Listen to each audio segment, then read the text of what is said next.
I have a 99 Dodge Ram here. I just replaced the hood, the door, and hood latch broke.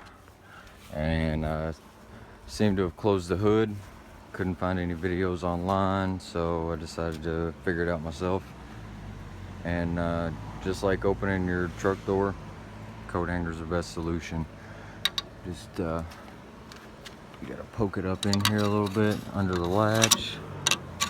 There's a little piece on the latch you just grab onto. Oh, I missed it.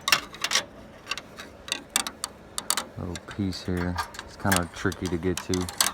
But once it gets in there, you'll feel it. You just give it a nice little pull.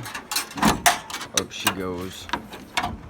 Well, up she goes. The reason I figured that out, I have my old one sitting in here, and the piece you're actually going to try to catch is this right here, because this is what actually pulls it open and closed. Mine was broke, so I replaced it. But pretty simple. Couldn't find any videos online, so like I said, made my own. But coat hanger.